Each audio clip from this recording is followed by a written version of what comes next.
ফসল আগে বুনতে হবে নাকি আগাছা আগে সাফ করতে হবে?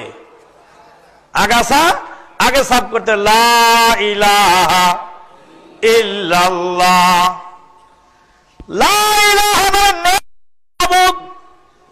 ডাক্তার জাকির নায়েক কেবল হোক, নেই কোন মাবুদ এক আল্লাহ ছাড়া। ডাক্তার জাকির নায়েক কেবল হোক। ও ডাক্তার সাহেব, আমার একটা প্রশ্ন আছে। আমার এক আত্মীয় আছে নাস্তিক, নাস্তিককে আমি কেমন করে দাওয়াত দিব? নাস্তিক শুনলে তো আলেম মৌলবীদের গা জ্বালা শুরু হয়। ডাক্তার জাকির নায়েক হাসি মুখে কথা বলছেন আর বলছেন যে নাস্তিক তো ভালো মুশরিকের চেয়ে। কেন? বলে নাস্তিকের ক্ষেতটা পরিষ্কার আছে, নাস্তিকের ক্ষেতের মধ্যে আগাছা নাই, গাছও নাই, আগাছাও নেই। সে আল্লাহকেও মানে না, গায়রুল্লাহকেও মানে না, ওর ক্ষেতটা নিট অ্যান্ড ক্লিন। আর যে মুশরিক, আর ক্ষেতের মধ্যে আগাছা আছে, আগে আগাছা সাফ করতে হবে, তারপরে গাছ বুনতে হবে।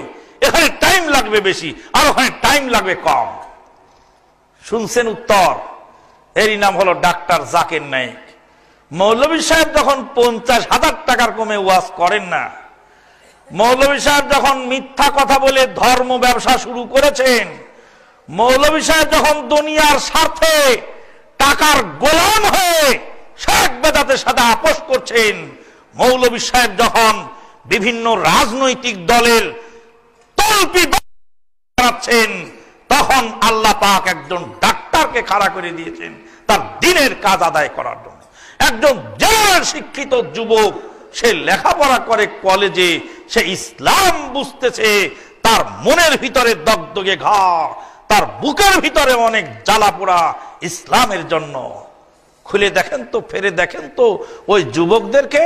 আমরা ছোটকালে দেখেছিলাম যে দাদা আর নানারা হারিকেন ধরায়ে লাঠি ভর দিয়ে ওয়াজ শুনতে যেতেন। এখন আল্লাহর ফজল ও করমে তরুণ উদীয়মান যুবকেরা ইসলামের দিকে যেভাবে ছুটেছে, আর বুড়ো বসে বসে এই চায়ের দোকানে গপ সপ করছে আর সমালোচনা শুরু করছে। যুবকেরা যখন ইসলামের দিকে ধাবিত, তখন বয়স্ক মানুষেরা ইসলাম থেকে বিচ্যুত তো হচ্ছেই, আর এই যুবকদেরকে ইগনোর করার জন্য, নিরুৎসাহিত করার জন্য যত রকমের পদক্ষেপ আছে সব নিয়ে বেড়াচ্ছে। একজন যুবক গেলেন এক আলেম সাহেবের কাছে, বললেন দেখেন তো বুখারীর হাদিস, এই যে এটা হাদিস তো পেলাম, এখন কি করব? তুই কি জানিস? তুই টাকনা থেকে কাপড় পরেছিস। সর্বনাশ, বলি কি এগুলি? তুই কলেজে পড়িস, মাদ্রাসায় পড়িস নাই? তুই কি মুফতি হয়েছিস নাকি? ডাক্তার জাকির নায়েক কি পড়ালেখা করেছেন? গভীর রাতে আমাকে ফোন করছেন এক মুফতি সাহেব। আমি বললাম ডাক্তার জাকির নায়েক স্যাম্পুল MBBS ডাক্তার। তো বলছে ডাক্তার হয়ে উনি আবার ধর্মের কথা বলতে গেলেন কেন? বললাম যে ইসলাম তো সনাতন ধর্ম নয় যে ঠাকুর ছাড়া বলা যায় না। সনাতন ধর্ম ঠাকুর ছাড়া চলে না, কিন্তু আমার ইসলাম সবাই চর্চা করার অধিকার আছে, সবাই কথা বলার অধিকার আছে, যদি তার কথাটা অ্যাকুরেট হয়। সবারই বলার অধিকার আছে। আর একজন মুফতি সাহেব বলছেন ডাক্তার জাকির নায়েককে দেখলে আমার খুব ঘৃণা লাগে। বললাম সর্বনাশ, ডাক্তার জাকির নায়েককে দেখলে আপনার ঘৃণা লাগে কেন?